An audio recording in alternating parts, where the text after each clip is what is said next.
어이 브라더, 뭔 반응이 이렇게 건조해? 오랜만에 보는 형인데 너무 퍽퍽한 거 아니냐?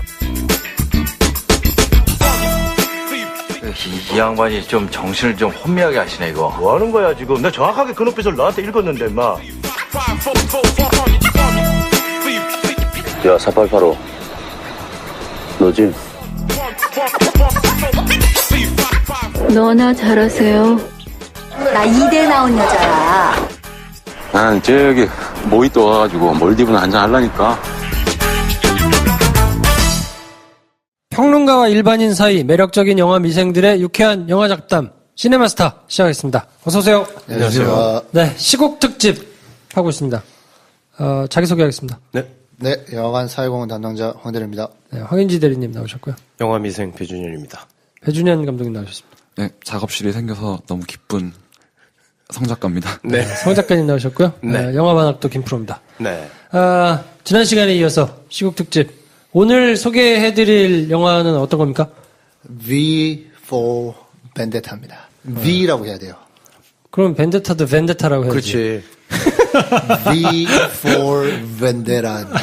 벤데타. 네. 벤데라입니다. 네. 미국식으로. 자, 이 영화는 어떻게 추천을 하시게 되셨는지 설명을 좀 해주시죠. 요즘에 많이 회자가 되더라고요. 본의 이게 의도한 건지는 잘 모르겠지만 광화문에 처음으로 많이 모였을 때가 11월 5일인데 네. 영화상에서 이제 거국적인 일을 도모하는 날짜가 11월 5일이라 그걸 주로 주된 이야기로 담고 있는 영화가 V for Vendetta고 또 네. 이 영화가 요즘 와서 상징하는 바가 뭔가 좀 지금 시국이랑 맞지 않나 해서 회자가 많이 되고 있어가지고 개인적으로도 한번 봐야지 봤지만 다시 한번 봐야지라는 생각이 들었다가 이렇게 시국 특집을 한다 그래가지고 하게 됐고 뭐 이미 다루고 있는 다른 여러 가지 매체들도 있지만 뭐 저도 나름 조사는 해왔습니다만 우라카이에 불과하고요. 우리 방송이 좀 의미 있기 위해서는 이 영화를 이 시국에 연결을 해가지고 어떻게 이야기할 수 있을까 여기 좀 의미가 있지 않을까 해서 한번 가져와 봤습니다. 저는 사실 솔직히 자신 납세하면 네네. 제가 컨디션이 너무 안 좋아가지고 네. 영화를 지난주만큼 많이 못 봤거든요. 네네. 근데 꾹꾹 보긴 보는데 두 번을 이 다운을 받았는데 이 영화를. 실패했어요. 첫 번째는 다운을 받아가지고 네. 집에 가서 틀었더니 네. 러시아어 더빙이 돼가지고 나오면서 자막이 러시아어로 나오는 거야. 네. 야. 뭐 이런 경우가 다 있어. 처음 배경이 봤어. 영국인데. 그래서 이게 무슨 그래서 못 보고. 네. 그리고 그 다음날 또 다시 다운을 다른 걸로 받아가지고. 네네. 용량이 높은 걸로 받느라고 비싸게 받았는데. 네. 이번에는 자막은 한국말인데. 네. 말이 계속 러시아어로 나오는 거예요. 이게 무슨, 저는, 워셔스키 애들이. 스키라서 러시아. 네, 러시아를 원래 이렇게 만든 건가. 상상력이 러시아 사람들이 이 영화 되게 좋아했나 보네요. 그래서 좋아할 수 있겠나. 야, 이런 초식은 처음 보는데 이런 거야? 하다가 솔직히 다 시작하고 얼마 안 가가지고 못 봤어요. 네. 이거는 다시 다운받아서 네. 오늘 편 만들고 나서 다시 봐야 될 것 같아요. 저는 할 말이 없고 쓸데없는 얘기나 중간에 계속 네, 껴드리겠습니다. 시국 선언이나 해주세요. 저도 비슷한 경험인데 태국 출장 갔다가 그래도 영화 한번 보자 해서 갔는데 뭐 자막이 없으니까 뭐 그래도 좀 알아들을 만한 뭐 말을 잘 못 알아들어도 볼 만한 영화 뭐였을까 그때 배트맨 비긴즈가 개봉했거든요. 그래서 이건 뭐 내가 알아들을 수 있겠지 하고 갔는데 태국어 더빙이더라고요. 굉장히 당혹스러웠던 경험이 있는데 비슷하지 않나 싶습니다. 네. 이거 완전 또 딴소리인데, 러시아에 이제 아는 후배가 예전에 러시아에 갔다가 극장에 네. 가서 봤대요. 영화 여러 편 봤는데, 기본적으로 다 더빙이래요. 네. 그래요? 그런 나라 많더라고요. 이탈리아도 그렇대요. 네. 그럼 거기서 어떻게 온 건가 봐요. 그런가 봐요. 걔는 더 웃긴 경험을 했대요. 그 중에 또 큰 영화가 아니라 유럽 영화를 봤대요. 러시아에서. 네. 미국 영화 같은 경우는 남녀가 그래도 따로따로 남자는 남자 성우가 하고 그쵸. 여자는 여자 성우가 하는 거잖아요. 네. 근데 한 사람이? 그냥 한 사람이 나레이션 하듯이 모든 사람의 대사를 그냥 읽더래. 아, 진짜? 그렇게 변사. 더빙이 돼 있는 영화도 있었대요. 변사. 자기 영화. 대박이다. 그래서 보다가 나왔대. 어떻게 봐, 그거를. 그러니까 남녀 노소가 다 그냥 중년 남자 아저씨인데. 제가 뭐 변태야. 그러게. 사회공헌 담당자라 개발도상국을 많이 다니잖아요. 개발도상국에서는 흔히 일어나는 일입니다. 아, 그래요? 네네. 오. 그 불법 DVD를 리어카에서 사면 거의 다 그렇습니다. 한 명 목소리로? 그냥 한 명 목소리로? 네. 근데 그분은 좀 약간 프로페셔널한 게 좀 떨어진 것 같고, 그 한 명이 하더라도 개발도상은 최선을 다해요. 그게 또 웃긴다. 와, 나름대로 연기력 있는 사람을 섭외해가지고. 다양한 역할을 수행할 수 있습니다, 한 명이서. 근데 적어도 성별은 나눠서 하던데. 그거 한 명이 하더래. 정말 너무 웃겼대요. 네, 종종 일어나는 일입니다. 자, 그래서 해주세요. V4 벤데타. 그래요. V4 벤데타. 벤데타 한번 시작해보도록 하겠습니다. 이게 나름 조사한다고 했지만 부족하니 여러분들이 많이 얹어주셔야 됩니다.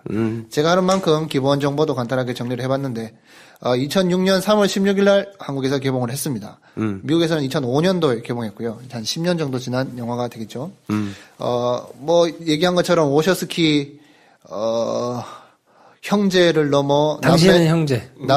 그때는 형제였고 지금은 자매가 됐지. 남매를 거쳐 자매가 된 오셔스키가 제작을 했고 감독은 제임스 맥티그라는 감독이 연출을 했습니다. 네.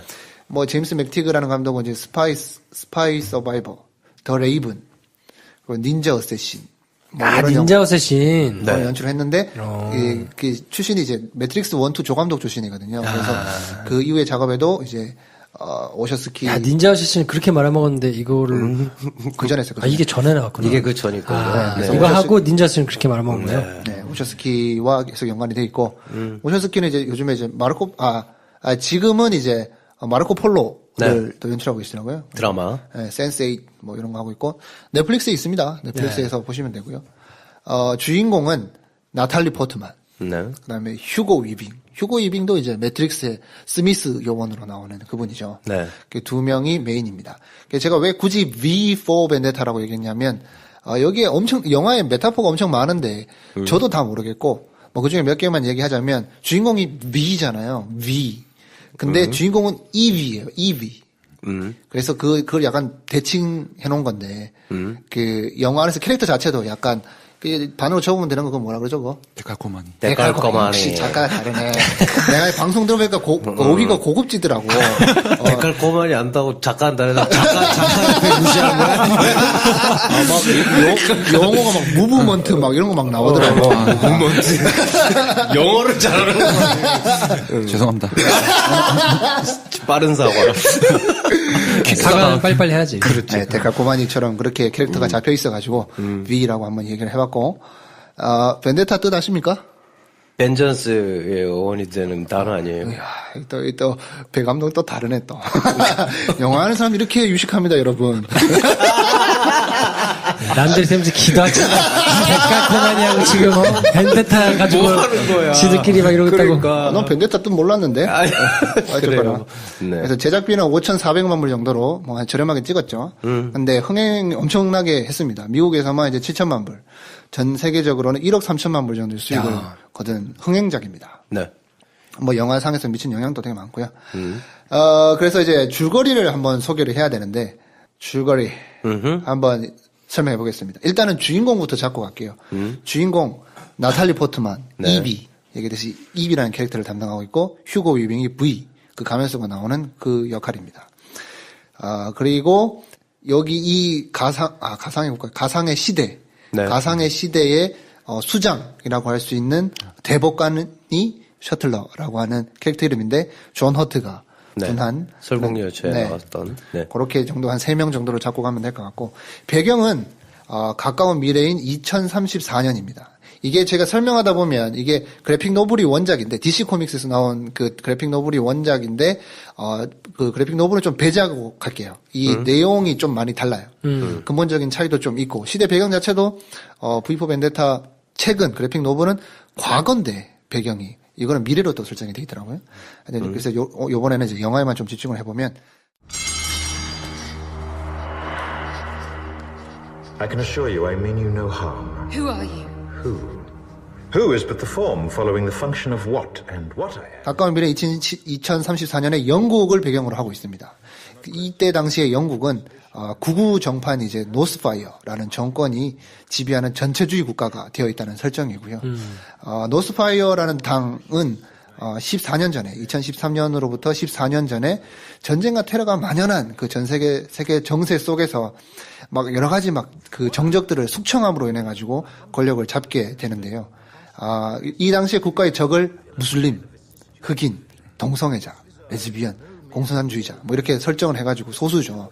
정해가지고 이제 이들을 숙청하고 모질게 굴어가지고 권력을 잡게 되는데 이 당시에도 뭐 여기에 대해서 뭐 여러 가지 의견이 있을 수 있지만 특별히 한 사건이 발생하는데 그게 바이오 테러 공격이 발생해서 8만 명의 주민이 죽는 그런 상황이 발생을 합니다. 요거를 이제 잘 수습함으로 인해 가지고 이 정권에 힘을 얻게 되는데 사실 근데 이 사건을 알고 보니 사회 부적응자들을 이제 노스파이어 정권에서 다 강제 수용을 해가지고 크라일이라는 수용소에 다 잡아넣게 돼요. 근데 이 수용소에서 생체 시험을 막 해요. 생체 시험을 하다가 이게 뭐 사고가 나가지고 폭발이 일어나게 되는데 이거를 교묘하게 이렇게 바이오 테러로 이렇게 규정을 해가지고 정권을 잡게 되는 그런 시대적인 배경이 있습니다.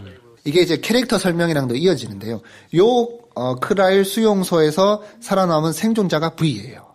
이 V는 크라일 강제 수용소에 5번 방에 수감된 죄수였습니다. 근데 5번을 숫자로 표현한 게 아니라 로마자 5, V 모양 있잖아요. 그래서 숫자 5를 의미하기도 하고 이제 V로 되니까 뭐 그런 메타포로 가지고 가게 되는데 생체 실험 중에 독특한 유전자를 가지고 있어가지고 여러 생체 실험에도 불구하고 이 5번 방에 수감된 이 V가 살아남게 됩니다. 그리고 또 이런 여러 가지 뭐 생체 실험 통해 가지고 정신적이나 아니면 신체적 능력이 비정상적으로 굉장히 발달하게 돼가지고 엄청난 파워를 갖게 되는 거죠.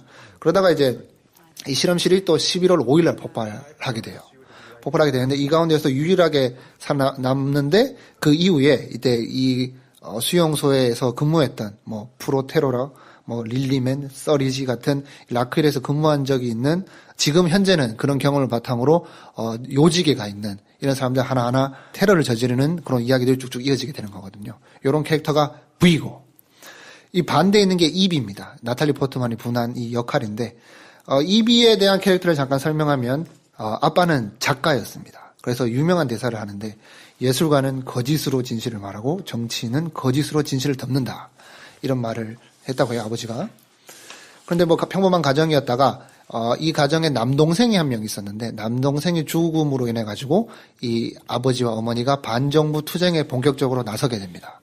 그래서 뭐 전쟁을 반대하고 정부를 규탄하고 특별히 이제 셔틀러 의장이 이제 선출 무효 시위에도 막 참가하고 이렇게 사회적인 행동을 많이 하는데 이런 일들이 쭉 이어지다가 어느 날 밤 갑자기 비밀 에이전트들이 오는데 그게 핑거맨이라고 그래요. 비밀 경찰처럼 활동하고 있는 핑거맨들이 집에 들어닥쳐가지고 부모님이 잡혀가게 되고 그 이후에 부모님의 생사를 알지 못하게 됩니다. 이런 배경을 가지고 있는 게 주인공 이비인데 그래서 이제 이런 사건이 있은 다음에 이비는 뭔가 더 공격적인 성향을 보이는 게 아니라 반대로 뭔가 이제 항상 두려워하게 되고 세상이 막 엉망인 걸 알지만 이걸 변화시키기 위해서 참여하지 않는 약간 소극적인 태도로 살아가는 사람으로 설정이 되거든요. 성장하고 난 다음에는 BTN이라는 영국 국영 방송국에서 일을 하고 있는 설정입니다. 일을 잘 하고 있는데 어느 날 밤 그 방송국에서 토크쇼를 진행하는 진행자인 고든 디트리히라는 캐릭터가 있어요. 이 사람을 만나러 가는 길에 그 아까 얘기했던 비밀 에이전트 핑거맨들에 의해서 갑자기 잡히게 되는데 명목상은 이제 통금 시간 이후에 돌아다녔다는 걸로 잡히게 되는데 요 핑거맨들이 이제 나탈리 포트만을 대상으로 해서 나쁜 짓을 하려고 그래요. 그때 V가 처음으로 등장해가지고 그 악당들을 딱 제거하고 나서부터 이야기가 본격적으로 시작되는. 거기까지 봤습니다. 거기까지 봤어요. 그래요. 진짜 본 게임 시작인 건데. 그런 이야기이고요. 그럼 여기까지를 러시아어로 들으신 거예요? 그렇지. 러시아어로 들었어요. 아, 느낌 새롭겠다. 아니, 그 한글 자막은 나오니까. 그렇지. 네. 아, 근데 되게, 뭐랄까, 풍미 있는 영화 같은 것 같은데, 러시아어로 막 나오면. 더 리얼리티. 네, 힘이 들더라고. 이런 이야기들도 영화에 다 나오는데 약간 편집의 순서가 달라져 있는데 좀 이해를 돕기 위해서 배경부터 먼저 설명을 했고요. 지금부터 이제 이야기가 시작됩니다.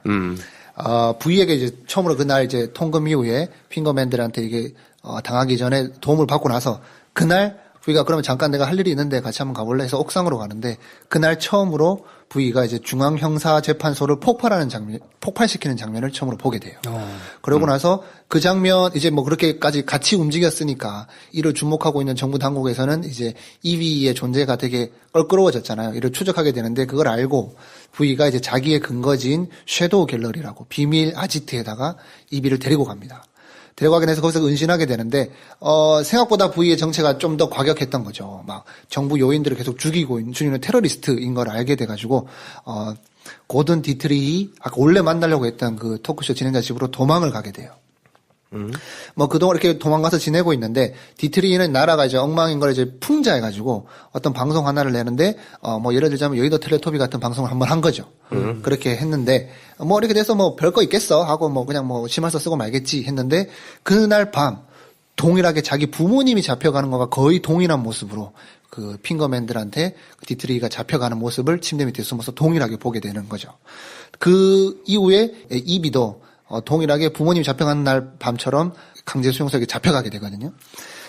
거기서 막 모진 고문을 당하게 되고, 그렇게 막 고문을 당하면서 이제 의욕을 상실할 때쯤, 옆방의 죄수, 발레리라는 인물이 이 틈으로 준 편지를 읽으면서 조금씩 변화가 되기 시작해요. 그래서 발레리가 남긴 편지도 여러 가지 이야기들을 많이 하지만, 결론적으로는, 사람이 죽더라도 디그니티를 가지고 살아야 된다. 그런 깨달음을 얻게 되고, 고문을 아무리 많이 당해도 내가 죽더라도 부위의 정체나 그 사람이 어디에 있는지 말할 수 없다. 죽음을 강화한 모습을 딱 보여주죠. 근데 이 순간 이게 알고 보니 그런 핑거맨들에 의한 수용소로 수감된 게 아니라 부위가 이비를 교하기 위한 모든 설정이었다는 게 밝혀지는 거죠. 설정이란 거는 이제 디트리가 잡혀갔던 그날 부위가 그 이비를 구출해가지고 자기 섀도우 갤러리에 있는 어떤 모처에다가 넣어놓고 이런 고문하고 뭐 설득하고 뭐 이렇게 편지를 주고 이런 과정들을 부위가 진행했다는 사실을 얘기해요, 부위가. 이비도 그걸 보고 이해는 하지만 뭐 이를 통해서 공포에서 해방시키기 위함이었고 실제로 그 편지가 부위가 그 강제 수용소에 수용되어 있을 때 옆방에서 진짜 받았던 편지인 것도 설명을 하지만 알겠다. 하지만 그 자리에서는 이비는 떠나게 됩니다.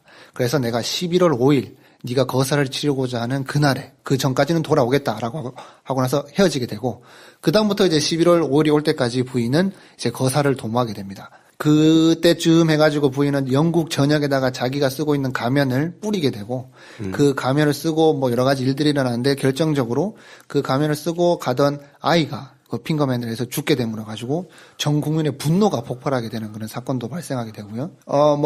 그리고 나서 부인은 서툴러 대법관을 불러가지고 대법관도 죽이고 이를 불러오는데 동조했던 크리디, 뭐 뒤에 가서 캐릭터는 다시 더 설명하겠습니다만 또 정부 요인들도 다 죽이고 자기도 죽게 되지만 결국 마지막에 국회의사당을 폭파시킴으로 인해가지고 일하는 계획을 가지고 있었는데 이 선택권을 이비한테 줘요. 네가 알아서 결정해라 하고 이렇게 하는데 이비도 고민을 하다가 그 열차를 국회의사당 밑으로 지하에다 넣고 폭발시킴으로 인해가지고 영화는 마무리가 되게 되고 그 자리에 모인 여러 가지 성남 군중들이 그것을 목격함으로 인해가지고 영화 끝나는 그런 이야기입니다. 보면 네. 굉장히 영화가 성동적이라고 볼 수가 있는데 굉장히 설득력을 가지고 이야기를 풀어가고 이 안에 그냥 이야기만 있는 게 아니라 여러 가지 메타포를 가지고 설명하는 그런 영화가 되겠습니다. 네. 이렇게만 들으면 재미없을 것 같은데. 네. 이게 이미지화를 시켜서 얘기를 해야 되는데 자꾸 이 설정과의 어떤 특징이 나왔어. 자꾸 설정 얘기하니까. 캐릭터를 이제 설명을 해야죠. 그래. 아랑곳하지 않잖아. 그래요. 줄거리만 설명을 했고요. 줄거리 설명하는데 뭐 부위가 어쩌고 저쩌고 설명 못 하잖아요. 일단 한번 풀고 시작하는 겁니다, 여러분. 그래. 이게 잘 이해가 됐을지 모르겠네요. 아직 안 됐다니까. 아직 안 끝난 거야? 이 설명이? 아무튼 그런 얘기예요. 네, 뭐 굉장히 자세하게 얘기를 해주셨어요. 이런 이야기인데, 근데 네. 영화를 봐도 설명이 친절하진 않아요. 되게 뭐 상징으로 넘어가는 부분이 많아가지고 영화를 보고 제 이야기를 들으면 황대리가 정말 명확하게 정리를 했구나 라고 느낄 수 있을 것 영화가 같고. 정말 친절해요. 플래시백으로 다 설명해줘요. 네. 이렇게 복잡한 영화가 아니에요.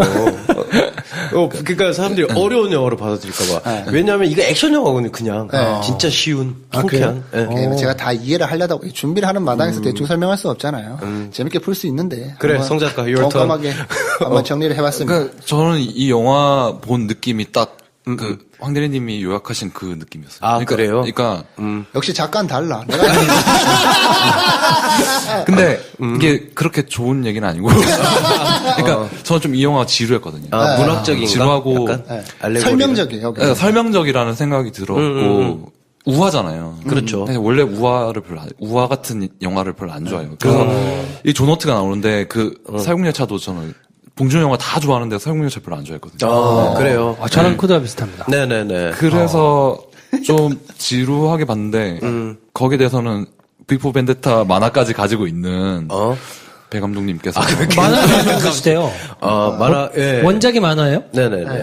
앨런 모어라고. 네. 왓치맨 또 이 양반이 그렸나? 네, 맞습니다. 네, 되게 유명한 작가인데, V4 뭐, 이런 식으로 해서 챕터가 크게 5개로 나눠져 있어요. 원작도. 그래서 영화에서도 이제 그게 다 들어가 있긴 한데, V가 발레리의 V일 때도 있고, 벤데타의 V일 때도 있고, 뭐 이렇게 하나씩 이제 나오는 얘기인데, 뭐 저는 사실 설국열차도 그렇고 V4 벤데타도 그렇고 그림은 되게 좋고 네. 그런데 사실 이게 약간 알고리즘적이에요. 알고리즘적이라는 건 무슨 그러니까 말이야? 공식에 대입해가지고 이야기를 딱딱 맞춰서 그냥 네. 다 상징과 비유로 넣는 네. 것 같은 이야기라 사실은 그냥 이야기로 들으면 별로 재미가 없어요. 만화로 봐도 사실 설국열차도 물론 설국열차 팬들에게는 욕을 먹겠지만 저는 이제 만화 원작이 그렇게 재미있다고 보진 않았거든요. 그러니까 의미는 되게 좋고 되게 이제 가치 있는 만화인데 만화적으로 재밌냐 했을 때 너무 알고리즘으로 읽히니까 그런 욕을 또 먹은 작가도 있어요. 이를테면 J.R.R. 톨킨이랑 C.S. 루이스가 절친이었거든요. 작가 두 명이. 그렇죠. 톨킨이 근데 C.S. 루이스가 쓴 나니아 연대기를 보고 정말 욕을 많이 했어요. 이건 너의 기독교적 어떤 세계관을 가지고 알고리즘으로 가득 찬 그냥 비슷하시겠다. 그러니까 서사가 아니다 이건. 네. 그냥 이건 알고리즘이다. 상징이 1대1 대입되는 것밖에 없다. 로 욕을 엄청 먹었어요. 네. 근데 거기서 또 재미 찾는 사람들이 있으니까. V4 벤데타도 거기서 호불호가 많이 갈릴 것 같은데 저는 그래도 원작 만화보다 영화가 더 나간 지점이 뭐냐면 또 형상화를 되게 잘 시킨 것 같아요. 움직이는 인물들 뭐 이를테면 액션 장면 그리고 뭐 마지막에 그래서 뭐 빅뱅이 터지고 시청이 폭발할 때 음악이 막 팍 나오면서 막 축포가 터지거든요. 그래서 그걸 바라보는 시민들이 사실은 그 V가 썼던 똑같은 가면을 쓰고 보여주면서 거기서 이제 이브의 나레이션이 나와요. V는 우리 친구였고 엄마였고 아버지였고 동생이었고 나의 연인이었고 뭐 할 때 몬테크리스토 백작이었고 그럴 때 이제 시민들이 이제 한 명씩 가면을 이렇게 벗으면서 그걸 이제 군중들이 바라보는데 우리가 새로운 V가 될 수 있다. 뭐 이런. 근데 이제 그 직전에 테러는 예고돼 있었고 그리고 그때 V라는 작자가 어떤 식으로 와서 폭탄을 터뜨릴지 모르니까 이제 데뷔한 군인들이 마치 우리나라 광화문에 차박 쌓아놓듯이 모든 준비를 마치고 있는데 그때 시민들이 한둘 와요. 일종의 이제 V로 상징되는 어떤 가면을 쓴 어린아이가 총에 맞아 죽는 사건 때문에 시민들이 몰려오는데 전부 다 그 가면을 쓰고 똑같은 모습을 한 군중들이 그냥 군대를 그냥 밀어버리거든요. 그래서 쓸어서 파도처럼 밀어버려요. 그 장면이 이제 형상화 됐을 때 그걸 보는 쾌감이 사실 좀 심하게 와닿거든요. 그 영화에서만 보여줄 수 있는 거니까. 그리고 그 뒤에 이제 폭파 장면이 축포 터트리듯이 이제 불꽃놀이를 끝나버리니까. 그러면서 이제 마지막에 거대한 V자를 그리면서 축포가 마무리되거든요. 이거 뭐 그런 지점에서 만화가 약간 좀 머리 써서 읽으면 재밌다. 야, 요걸 요렇게 상징을 이렇게 썼네. 그 재미를 느끼는 사람들이 영화를 봤을 때 그것보다 더 나가서 약간 액션성도 있고 오락성도 있고 통쾌함도 느낄 수 있게 갔구나. 뭐 그 지점에서 저는 되게 좋게 봤던 것 같아요. 처음에 봤을 때 그냥 액션 영화로 정말 재밌게 봤거든요. 그냥 보이는 이미지만으로도 재밌어서 액션 영화로 얘기한 것처럼 재밌게 봤는데 사실 이번에 두 번째 볼 때는 그 재미를 느꼈다기보다는 공부하는 심정으로 봤던 것 같아요. 뭔가 좀 잘 이해하고 설명을 해야 되니까 이렇게 하나하나 따져보게 되니까 이게 이런 의미도 있었어? 또 뭐 색다른 재미가 있었다고 해야 되나? 그래서 너무 어렵게 접근하면 그래서 내가 한번 보면서 다 이해하겠다 그러면 조금 어려울 수 있는데 좀 가벼운 마음으로 봐도 충분히 영화에서 전하고자 하는 메시지는 전달이 되기 때문에 영화 추천하고요. 후회 없는 선택이 될 것 같습니다. 굉장히 재밌어요. 근데 성 작가 여기서 약간 지금 약간 표정이 그런 게 그렇지 않다는 입장인 것 같아. 내가 이제 예측을 해볼까? 거기서 읽힌 상징이 사실은 그닥 좀 낡았다라고 생각할 수도 있을 것 같아. 어때요? 어때? 저 그렇게 생각하고. 그래. 제 생각이 아니고요. 아까 했던 얘기인데. 그래요. 저는 오히려 시작한 지 얼마 안 돼서 이거 대충 어떻게 흘러가겠다라거나 그리고 여기에 뭐가 등장할 때마다 전혀 놀랍지가 않았거든요. 하나도. 그리고 좀 그냥 나올 때 나왔네. 그리고 저기 들어갈 때 들어가 있네.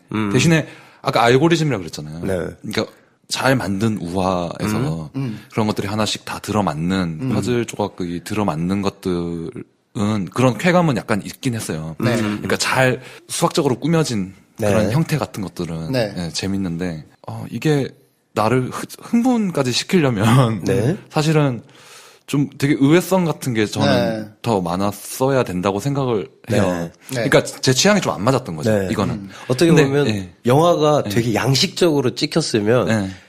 성 작가가 좋아했을 수도 있을 것 같은데 그러면은 대부분의 사람들이 떨어져 나갔을 것 같기도 하고 일반 관객들은 그러니까 되게 손쉽게 볼 수 있게 좀 하는 건 느낌. 근데 저는 이 영화는 좀 다른 생각을 하면서 봤거든요. 이제 이 시국 특집이잖아요. 네네. 네. 그러니까 시위 생각을 많이 하면서 네. 봤거든요. 그러니까 시위의 방법과 형태에 대해서. 네. 네. 사실 사람들이 가장 이 영화를 떠올리게 되는 거지. 마지막 시위 장면에서 네. 좀 많이 그 이미지와 의미를 많이 찾으려고 했고 사실 이 원작에서는 약간 아나키스트적인 그런 게 있잖아요. 무정부 상태로 만들어 버리고자 약간 극단적인 게 있다면 영화는 좀 더 시대를 반영한 부분이 있다고 생각하거든요. 그래서 이 V라는 캐릭터가 뭔가 이 뭐랄까 백지 상태로 만들고 새로운 규칙을 해야 된다. 요거 전에 뭔가 지금에 있는 잘못된 거를 바로 잡아야 된다라는 그냥 일반적인 정서를 좀 잘 설명해 준 것 같아가지고 그래서 지금의 시대랑 좀 적용하기는 영화가 좀 더 낫지 않나 뭐 그런 생각이 들더라고요. 시위는 보시면서 개인적으로 어떠셨어요? 이번 시위. 이번 시위. 100만 명. 100만 명. 네. 100만 명보다는 많이 나왔던 것 네, 같은데. 더 많았던 것 같은데. 저도 거기 나갔었고 네네. 보면서 두 가지 양면적인 생각이 들었어요. 그러니까 네. 너무 좋기도 했거든요. 네. 그리고 제가 기억하기로는 2008년에 네. 엄청 멀리까지 나갈 수 있었잖아요. 안국동이랑 그다음에 네. 경복궁 앞이랑 그렇죠. 그쪽까지 네. 다 걸어다니고 그랬던 기억이 네. 나는데 그 이후에 한 번도 그쪽까지 나가본 적이 없거든요. 네. 그러니까 없죠. 예. 예. 이번에 경복궁 일본으로. 사거리까지 네. 열린 게 예. 그러니까 엄청 해방감 같은 게 들더라고요. 전에도 작년이나 뭐 그전에도 큰 시위가 터졌을 때 저는 경찰한테 되게 약간 감탄했던 게 진짜 얘들 잘하는구나. 그러니까 이 안에 몰아넣고 이렇게 못 빠져나가게 차벽 쌓아놓고 이런 기술들이 점점 한 해 한 해 발전하는 거 제가 보면서 많이 발전했죠. 와 얘들 진짜 장난 아니다. 얘들 약간 프로구나 그 생각을 했는데 네. 이번에 그 정말 간단하게 법원에서 네.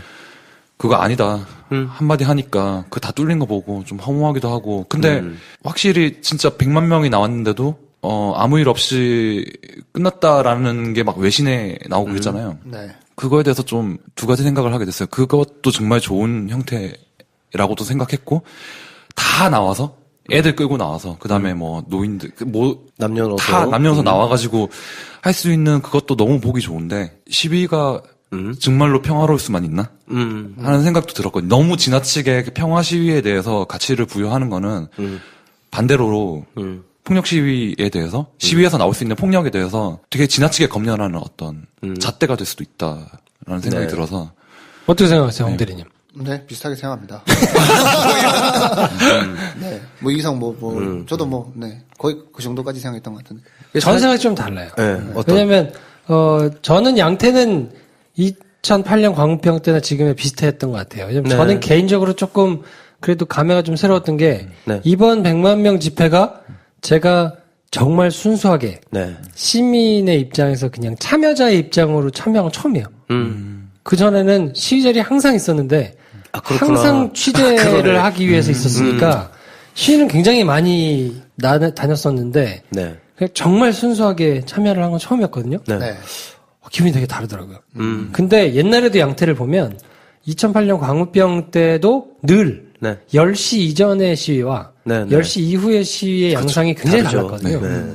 그러니까 그때 경찰을 자극해가지고 서가지고 같이 서로 으르렁으르렁 대다가 한 명이 빡 경찰을 치면 네. 그 경찰이 치면서 우악 무너지는 네, 네. 걸 늘 경험하니까 그거를 또 즐기는 사람들도 있고 그쵸. 뭔가 그 다수가 막 이렇게 대변하는 이야기하고자 하는 네. 그거하고 전혀 엇나가가지고 그렇죠. 쟤네는 도대체 어디서 뭐 하는 애들이지? 네. 싶은 애들이 막 뛰어다니는 경우도 있고 막 한 거를 그렇죠. 이렇게 현장에서 쭉 처음부터 끝까지 항상 네. 밤새면서 지켜본 결과로는 그것 때문에 빌미를 주게 되는 게 너무 많아서 네. 시위가 가질 수밖에 없는 그런 폭력성 네. 그리고 그걸로 인한 약간의 그 공권력을 가진 사람들이 가지게 되는 부담 네. 이것보다는 네.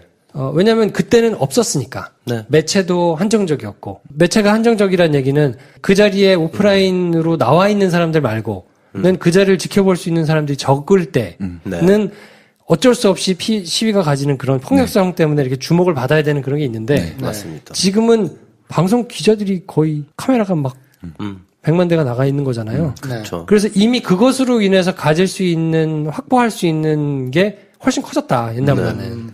그래서 평화적인 방법이더라도, 오히려 그것이 훨씬 강력할 수 있다. 저도 이번 시위에 대해서는 저도 동의를 하고, 100만이 나와야만 할 수 있는 얘기가 있고, 또 2만 명, 10,000명이 나와가지고 할 수 있는 얘기가 있잖아요. 그 첨예함도 다르고. 근데 이번 건 같은 경우는 워낙 전례 없던 일이고, 그리고 100만 명의 남녀노소 시민들이 나와서 해야 그런 모습을 보여줘야 그 정치권도 압박을 받고, 사실은 폭력보다 더 큰 힘을 발휘할 수 있었던 것 같아요. 근데 제 얘기는 만약에 그게 이제 거기에 대해서 너무 지나치게 눈치를 볼 필요가 없다. 그러니까 반드시 평화 시위로 가야 된다라는, 그러니까 이게 무슨 어떤 에피소드가 있었어요. 그날 끝나고 집에 와가지고. 이런 얘기 하면은 요즘 좀 무서운데? 그러니까 오마이 TV로 보고 있었어요. 현장을 보고 있었는데 내자동에서 이제 뭔가 하나 붙었잖아요. 제가 그 현장을 실시간 중계로 계속 보고 있었거든요.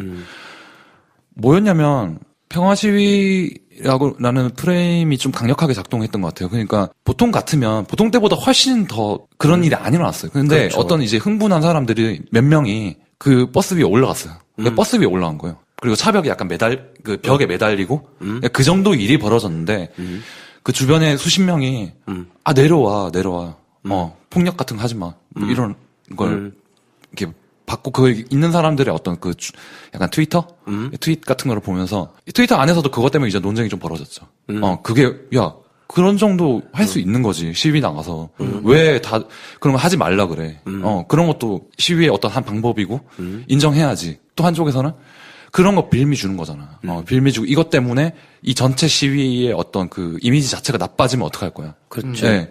그것들이 논쟁이 벌어졌고 저는 보면서는 겨우 적어가지고 저는 좀 그런 생각이 들었거든요. 논쟁적일 수 있는 게 이를테면 그러니까 허락된 평화 시위의 경계에 우리가 맞추는 거가 문제인 것 같다는 얘기인 것 같아요. 그러니까 내가 떳떳하게 평화적으로 시위를 오면 되는 거지. 뭐 그것이 율곡동 더 위로 가지 말아야 된다. 그게 아니면 너는 이걸 망치는 거다라고 누군가가 얘기를 한 것도 사실은 좀 어폐가 있지 않나. 왜냐하면 전 무슨 생각이냐면 시위 갔다가 성추행당한 고등학생도 엄청 많고 그리고 서로 욕하고 싸운 것도 부지기수잖아요. 이렇게 시위 가면 이게 깃발전이잖아요. 깃발 아래에서 서로 하는 말도 다 다르잖아요. 사실 그 구호를 잘 외칠 때는 똑같은 구호를 외치죠. 이번이 정말 유례없이 이제 대통합이 된 거지. 사실은 산재한 구호로 외칠 수밖에 없는 심각한 현안들을 가지고 단상에 올라가서 사실 해야 할 얘기가 막 9개, 10개가 되는데 다 딴 얘기하다 오는 경우도 부지기수고 사실 다 다른 생각을 하고 다른 할 말을 준비해서 가서 자기들 할 말만 실컷 떠들다가 오고도 뭔가 마음에 뿌듯한 거 고향감을 얻는 사람도 있고 누군가는 거기서 물대포 한번 맞고 나와야 속이 시원한 사람도 있고 뭐 많이 봤잖아요 우리가. 근데 어쨌든 그들이 모여가지고 뭔가를 표현했다라고 했을 때 그걸 이제 우리가 너무 그걸 가지고 순결한 형태의 완벽한 시위를 했을 때 이상적인 뭔가가 도래할 것이다라는 그게 어쩌면 좀 강박일 수도 있지 않나? 그럴 수도 있죠. 네. 그럴 수도 있죠. 그런 생각도 들었어요. 저는 역사를 바꾼 민주주의를 갖고 온 여러 가지 우리들의 시위들이 다 불법이었잖아요.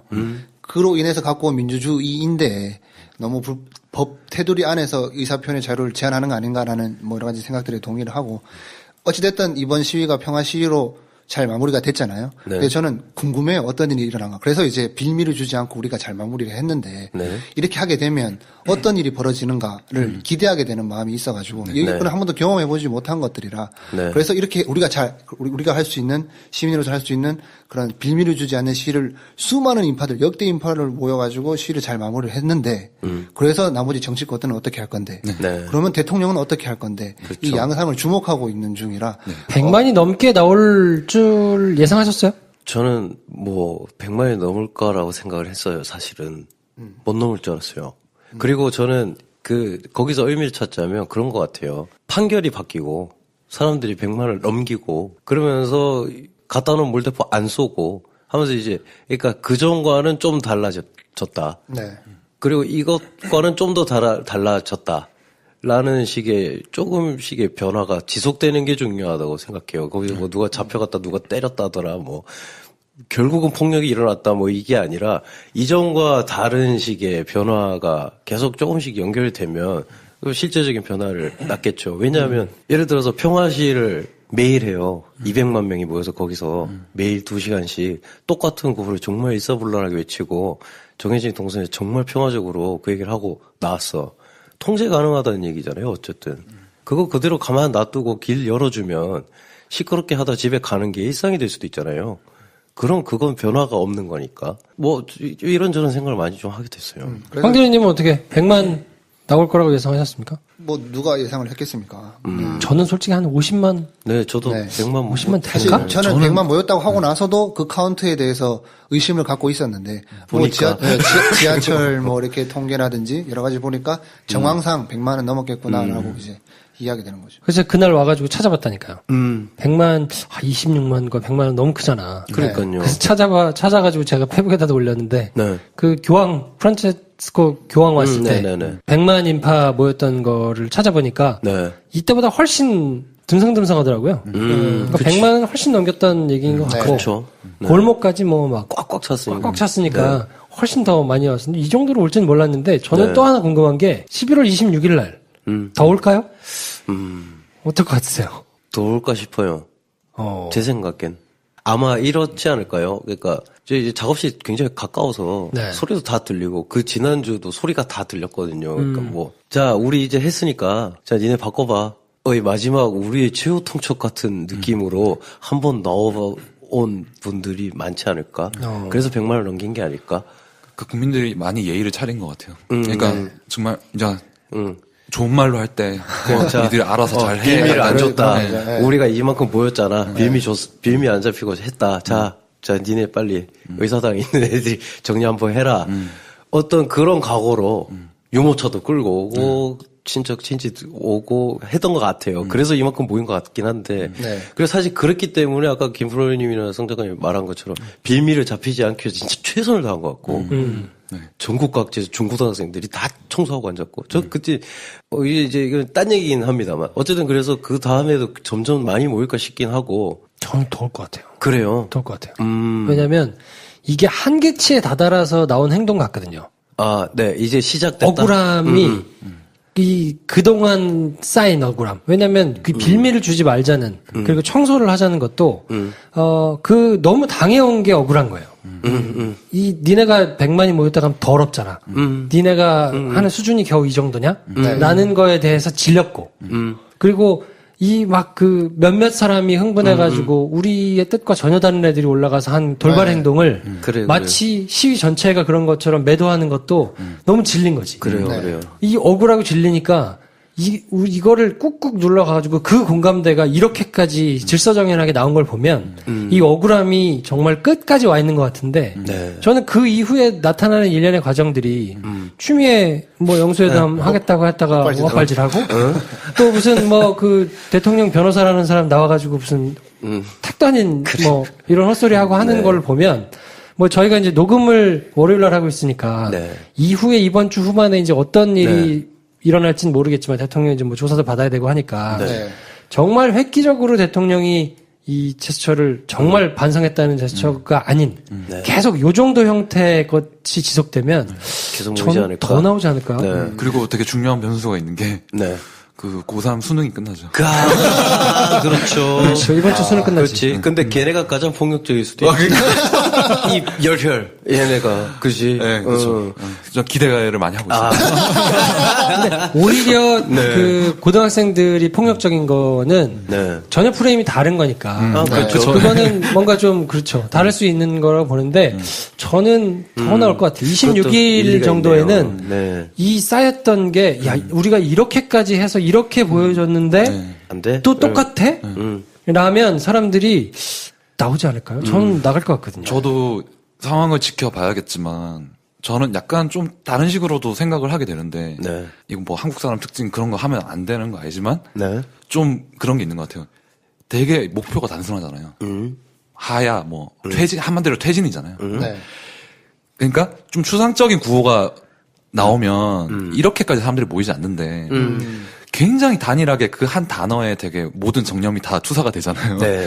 그래서 더 많이 나오고 이런 식으로 되게 단순한 목표를 하기 위해서 단체 행동을 하는 거는 굉장히 일사불란하고 빠른 것 같아요. 그렇죠. 한국 사람들이 되게. 지금 목표가 되게 단순하잖아요. 영화로 치면 한 줄 로그라인이 기가 막히게 잘 빠진 거죠. 그냥 어떤 식으로든 내려와야 되는 상황인 건데. 근데 여기서 이제 좀 그랬던 게 그래서 퇴진하라, 하야해라 이걸로 쫙 모여가지고 지금 되게 선이 굵게 쫙 가고 있었는데 이건 딴 소리입니다만 거기서 제일 할랑한 소리가 국정에서 손 떼라라는 단어가 너무 아무 힘아리가 없는 거예요. 손 떼라가 뭐야? 국정에서 손 떼라 아무 말도 아닌 말 같은 거예요. 제가 듣기로. 지금까지 손을 대신 적이 없기 때문에. 근데 이제 제1야당에서 들고 있던 피켓이 국정에서 손 떼라였잖아요. 저게 무슨 말이야? 책상에서 손을 떼라는 얘기야? TV에 나오지 말라는 근데 얘기. 그 메시지는 이제 이번 그 집회를 통해 가지고 이제 뭐 야권 대선 후보도 이제 뭐 퇴진으로 확실하게 그렇죠. 메시지를 정리하고 있어서 아마 그렇죠. 이게 그 사람들이 목소리를 내기 위한 적어도 빌미를 제공했고 적어도 구체적으로 움직일 수 있는 여건을 제공한 것 같아가지고 우리가 이뤄낸 이 성과가 이런 가시적인 걸로 나타나는구나. 하지만 이런 변수는 있을 것 같아요. 만약에 박근혜가 물러나겠다. 질서 있는 퇴진. 네. 근데 지금 상태로 봐서는 뭐 박근혜가 물러날 것 같지는 않은데 박근혜 대통령이 애매모호한 아사모사한 입장을 발표하고 이거를 일부에서는 퇴진한 것이다 라고 받아들이고 일부에서는 이게 무슨 퇴진이냐 이걸 가지고 싸우기 시작하면 줄어들 여지는 좀 있어 보이는데 제가 보기에는 안 물러날 것 같아요. 버티기로 돌입하면 저는 그것도 그렇고 이제 저도 이제 뉴스를 찾아보면서 약간 지치는 것 같아요. 이 이슈에 대해서. 워낙 오랜 기간 동안은 워낙 강도 높게 뭔가 영화로 따지면 계속 하이라이트만 계속 찍어온 것 같은데 이 이슈가 지치면 어떡하나라는 우려도 있고 또 뭐 지금 방향성이 그 최순실에 집중이 되어 있으니까 뭐 언어를 쓰는 것도 그렇고 용어를 쓰는 것도 그렇고 뭔가 약간 뭐랄까 물타기도 어느 정도 진행되는 것 같고 그래서 이 하나의 메시지가 언제까지 힘을 받으면서 갈 수 있을까 또 이 메시지가 힘받고 나가기 위해서 계속 붙어줘야 될 여러 가지 뭐 방법들이나 아니면 더 밝혀지는 사실들이나 이런 것들 또 좀 있으면 보면 조사 결과들이 많이 나오잖아요. 이것들이 더 분노를 증폭시킬지 아니면 전세가 좀 다릅니다. 유연하게 나갈지 이게 좀 우려가 돼요. 제가 생각할 때는 물타기 일을 하려면 언론이 도와줘야 돼요. 그렇죠. 근데 언론 도와주지 않아요 지금. 다 하이에나로 변했기 때문에. 그렇죠. 근데 저는 또 이게 이제 소설 쓰고 있는 걸 수도 있는데 언론들이 이제 우리를 도와주고 있는 건지 정권 재창출이 잘 이제 왁구가 잘 빠지게 지금 니줄을 깔고 있는 건지 전 그것도 모르겠어요 사실. 뭐 그런 얘기가 있죠. 그러니까 여권에서 박근혜 쪽만 딱 떼내고 나머지 자기들이 이제 뭐 진용을 갖추기 위해서 한다고 하는데 제가 중요하게 보고 있는 포인트는 금도가 깨졌다는 거거든요. 뭐 그렇죠. 그 전에는 각자 알아서 딱 그 바운더리가 있었어요. 이거는 못 건드리잖아. 그러니까 내부적으로 누가 발제를 해도 야, 이거는 우리가 할 수 없잖아.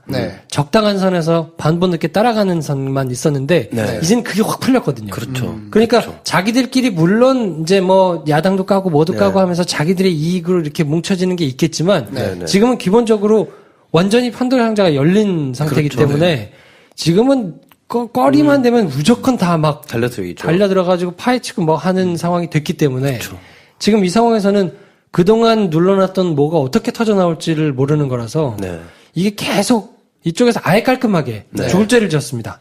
뭐 제가 잘못했으니까 용서해 주십시오 하고 접고 들어오지 않는 이상은 그렇게 접어야 사실은 싹 조용해질 텐데 저렇게 안 접고 뭔가 계속 그냥 지지부진하게 가면 계속 까디집을 거거든요. 그럼 그 중에서는 뭔가 새 규합은 있을지라도 사람들의 분노가 굉장히 한동안은 지속되지 않을까. 근데 저는 약간 뭐랄까 그 물타기에 있어가지고 판도라 상자가 완전히 열린 건가라는 생각은 있어요. 뭔가 JTBC가 선봉에 서가지고 뭐 여러 가지 전면에 나서고 있긴 하지만 사실 국민 대부분이 보는 방송 3사에서는 어느 정도 그 선을 지키고 있는 것 같다는 생각은 들거든요. 뭔가 초점을 맞추고 있는 게 박근혜 대통령의 초점을 맞추는 게 아니라 교묘하게 그냥 최순실로만 굉장히 집중한다는 느낌을 받아가지고 아직 그 MBC하고 KBS는 그렇죠. 네, 그래서 뭔가 이렇게 완전히 다 열려가지고 뭐 이제 손댈 수 없이 그냥 터져 나오는 여론들이 바로 이 방송 언론에 반영된다기보다는 아직까지 뭔가 메인 프레임을 잡고 있는 방송 3사는 약간 그 초점이 완전히 뭐 청와대를 향한 게 아니라 최순실 선에서 어떻게든 마무리하려는 게 아닌가 이런 생각이 들어서 그 이후에 동력을 충분히 받기 위해서는 좀 더 필요하지 않나? 그래서 이 중간에 지치면 어떡하지? 이런 우려가 좀 있는 것 같아요. 그래서 다음 주에 인원수가 중요한 거죠. 네. 어쨌든 이번 저는 주겠구나. 19일은 네. 한 텀 쉬고 26일 날이 네. 굉장히 많이 나오지 않을까. 네. 뭐 이런 생각이. 뜬금없지만 V4 벤데타랑 연결해 보자면 어차피 국보의 1호가 언젠가 불에 한번 탈 운명이었다면 다다음 주에 한번 활활 탔어야 된다. 차라리. 그러니까 이게 뭐가 탄다고요? 우리나라 국보 1호. 국보 1호. 아, 네. 거기 보면 이제 국회에서는 폭파하잖아요. 네. V4 벤데타에서. 네. 얘가 엄청난 테러를 해가지고 그 국가 수뇌부를 더 폭사시키는 게 아니고 사실은 자기의 이제 적들은 딱 죽이고 마지막에 이제 상징적인 어떤 그렇죠. 이벤트를 여는 거거든요. 그러면 이제 아까 김프로님이 말씀하신 것처럼 우리가 이 장면을 목도할 수 있는 건가? 살면서 저래도 되는 건가? 하는 생각을 심어줬다는 게 되게 이제 좀 파괴력이 있는 건데 그래서 방금 그냥 떠오른 그림은 딴소리지만 국보요리가 한번 불타려고 했었다면 그날 불이 탔으면 어마어마한 이미지였겠다. 네, 이 의견은 파급력이 엄청났겠다. 공식 입장. 배 감독님의 개인적인 의견을 네. 제가 한번 밝히고 그러니까 들어가고요. 그걸 누가 그날 불태워야 된다는 게 아니라 그러니까 왜 굉장히 비극적인 사건이었잖아요. 네. 남대문이 불타버린 게. 그렇죠. 네. 그때 우리가 느낀 절망감 있잖아요. 근데 만약에 이게 약간의 시기와 어떤 입장이 겹치면 그것이 어쩌면 굉장한 용기를 줬을 수도 있는 이벤트가 됐을 수도 있었을 거예요. 누구 한 명이 이제 총 때리고 국보위를 불태워버렸으면. 근데 이제 그런 일은 안 일어나겠죠. 일어나면 지금 와서 하는 말이지만. 되죠. 그렇죠. 그랬겠지만. 네. 그래서 이 시위를 영화랑 또 연계시켜서 또 이야기를 해보자면 네. 이 영화 안에서는 이제 거기 이제 가이 폭스 가면을 쓰고 뭐 국민들이 모인 자리에서 그 집단 행동을 하니까 국회의사당이 결과적으로 폭파됐잖아요. 그래서 네. 그 폭죽놀이처럼 그런 해피엔딩을 영화상에서 맞이하는데 우리도 100만이 모였는데 그러고 나서는 저는 어떤 일이 일어나는가 아까 얘기했던 것처럼 그게 궁금한 거죠. 그치. 우리 안에서 이게 영화 같은 일이 일어난다면 어떤 일일까 그걸 기대하게 되는 건데 저는 정신 못 차린 것 같고 계속 정신 못 차리고 가다가 11월 26일 날 한 200만 뭐 이렇게 한번 나오고 나서 이거 장난이 아니구나. 그렇죠. 하고 뭔가 조금 있지 않을까. 그게 통계가 있더라고요. 폭력 시위와 비폭력 시위에 대한 근데 이제 비폭력 시위를 전략적인 측면에서 가치를 한번 이제 판단해본 통계를 연구하는 사람이 있더라고요. 통계를 보니 폭력 시위로 바뀐 정권은 유지되기 힘들었고 유지된 게 26%고 비폭력 시위로 바뀐 정권은 47%인가? 유지되는 뭐 기간 혹은 가능성 이런 게 거의 2배 육박했다. 그러니까 이게 이제 통계상 이게 더 유리하다라는 연구를 한 사람들이 있더라고요. 그 이제 그 연구의 이제 후속 연구가 뭐였냐면 그러면 어떤 시민혁명 혹은 시위로 정권이 바뀌고 했던 경우에 최소한 전 국민의 5%는 있어야 된다. 라던 게 정설이었는데 사실 따져보니까 그래서 그 비폭력 시위가 이제 바꾸는 정권들 그래서 그 시위 결집자들이 3%만 넘으니까 되더라 라더라고요. 3%라고 하면 100만 좀 넘는 거 아닌가? 우리 지금 150만? 그러니까 뭐 200만이 넘으면 한 4% 육박할 거고. 그러니까 이번 시위가 한 130만 뭐 충분히 나왔을 거라고 보니까 그 정도 될 것 같거든요. 그쵸. 그러니까 제 예상에는 계속 이렇게 답답하게 가다가 정말 답답하고 성난 사람들이 더 쏟아져 나와가지고 200만을 한번 찍으면 그러면 그때는 좀 가시적으로 좀 뭔가 변화가 좀 있지 않을까. 그랬으면 좋겠다는. 그리고 아무도 안 다치고 아무도 나쁜 일을 안 겪었으면 좋겠어요. 시위 가서. 시위 나가서 사실 내가 근데 못 볼 걸 보고 왔다라고 생각하는 분들도 되게 많거든요. 시위 처음 나가서. 첫 시위를 나갔는데 이 생각한 것보다 다르니까 시위라는 게 서로 딴소리가 아니고 막 욕하고 있고 서로 앉아가지고 같은 곳 바라보고 있으면서 뭐 그럼에도 의미 있는 우리 이제 모인 숫자가 있으니 거기서 상처받지 말고 아무도 다치지 말고 나쁜 일 겪지 않고 뭔가 변화를 이끌어내면 좋겠다라는 생각을. 근데 그렇게 되기가 약간 어려운 것 같기는 해요. 시위 자체의 성격이 그렇죠. 타겟이 너무 명확하고 네. 그 타겟을 향해서 전달하는 메시지가 선명하기 때문에 그렇죠. 거기서 뭔가 사람들이 소리를 지르고 뭔가를 메시지를 전달하는데 나와서 철도노조 파업 얘기하고 막 이러고 있기가 사실 쉽지 않잖아요. 분위기 그렇죠. 자체가. 네. 그렇죠. 막 사람들이 이렇게 모였는데 거기서 얘기하기가 쉽지 않으니까. 그렇죠. 그러면 아주 간명하고 선명한 메시지를 다 다른 입장의 사람들이 계속해서 나오면서 얘기를 하는 거기 때문에 집중력이 흐려지기도 조금 쉽지 않고 뭐 한 게 있어서 그냥 시위 여태까지 봤던 제가 경험했던 시위장에서 시위 중에는 제일 분위기가 좋은 게 아닌가 뭐 그런 생각이 좀 들더라고요. 정말 11월 26일에 몇 명이 모일지 궁금하다. 아무튼 그 전에 좀 어떻게 좀 그치, 아직 한참 남았는데. 내려와야죠. 좀 입장을 이 정도는 해도 되는 겁니까? 좀 저는 뒤집어 놓고 생각하면 그런 거 아니에요? 이 정도는 해도 된다는 거 아니야? 그러면? 그렇죠. 국정 혼란을 막아야 되니까 그냥 가야 된다고 그러면 책임을 지고 가야 된다 그러면 그럼 이 정도는 해도 되나? 다 올라가면 뭐 한 5천 원씩은 해먹어도 되는 거예요. 그러니까 그 정도면 진짜 기분이 어떨 것 같아요? 하야할 것 같아요? 아니 저는 하야 안 할 것 같죠. 그죠. 저는 누가 멱살 잡고 끌어내지 않는다. 아니 절대 안 할. 가만히 앉아 있을 것 같긴 하거든요. 모른 척하고 그냥 있을 것 같고. 저는 좀 또 그래요. 비관적인 사람이라서 그런지 모르겠는데 26일 날 그러니까 저는 100만이 최대였을 것 같아요. 그때가 가장 최대였을 것 같고 저도 기대를 하지만 제 생각에 지금 이 이슈가 힘이 떨어지기 시작했어요 많이. 네. 그리고 그 속도의 차이는 있겠지만 아마 정치권이든 언론이든 이제 그걸 좀 감을 잡기 시작할 거고 다른 식의 물타기가 많이 들어갈 것 같고요. 그래요. 항상 그래 왔던 어떤 바를 봤을 때 그렇지 않을까 좀. 외도덕을 봐서 그런지 모르겠지만 이러다가 부풍이 한번 불면 그래도 야 나라가 이렇게 어려운데 뭔가 한번 잡고 가야 되지 않겠냐라고 또 이런 일이 일어날까봐 걱정되기도 하고. 그래요. 저는 이번엔 조금 다를 것 같아요. 왜 그러죠? 저는 조금 느낌이 좀 달라요. 쎄한 게. 다른 걸로 제어할 수 있는 거에 한계치에 조금 다다른 것 같아요. 사람들이.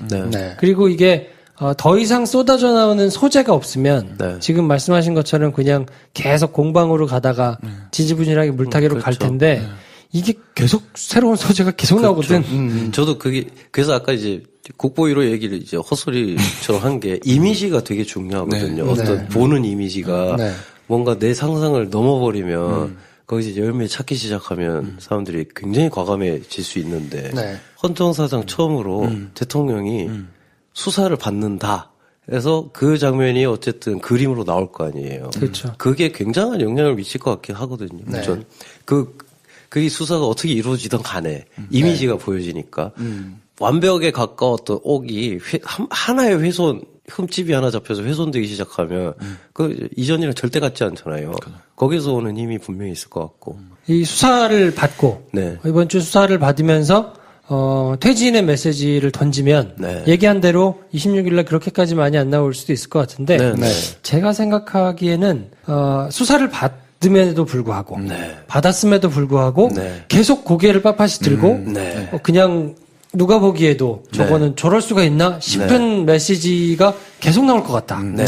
그러면 지금보다 훨씬 더 많은 인원이 쏟아져 나올 것 같다. 방금 김 프로님이 이제 사실 그냥 소설을 한번 쫙 써보신 건데 이때 지금 굉장히 보셨어요? 김프로님 표정? 자기 원하는 바를 소설로 쓰면서 정말 좋아하던데 그럼에도 고개를 빳빳이 들고 정말 그러길 바라시는 것 같은 느낌. 아니 그럴 것 같아요. 왜냐하면 지금껏 해왔던 왜냐하면 제가 소재만 바꿔가지고 계속 분노해왔던 뭐 최동욱 총장을 날릴 때나 간첩 증거 조작을 할 때나 이럴 수는 없는 일이잖아요. 그런데도 불구하고 정말 말도 안 되게 마무리를 하고 뭔가 입장을 발표하고 고개를 빳빳이 들었던 것들을 보면 오락으로 치면 끝판왕이 왔기 때문에 이 어지간한 걸로는 택도 없을 것 같다.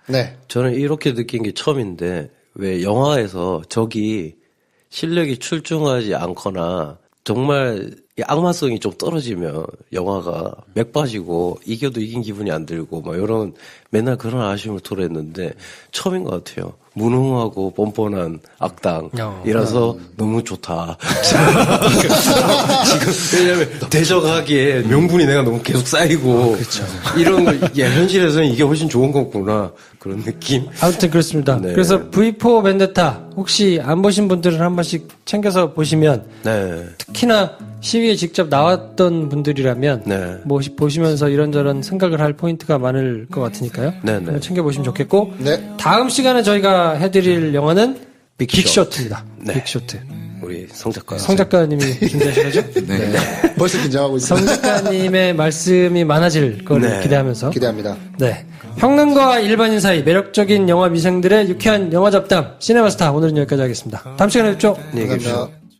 좋아요, 구독, 공유, 알림 설정 필요합니다. 필요합니다. 안녕. 안녕.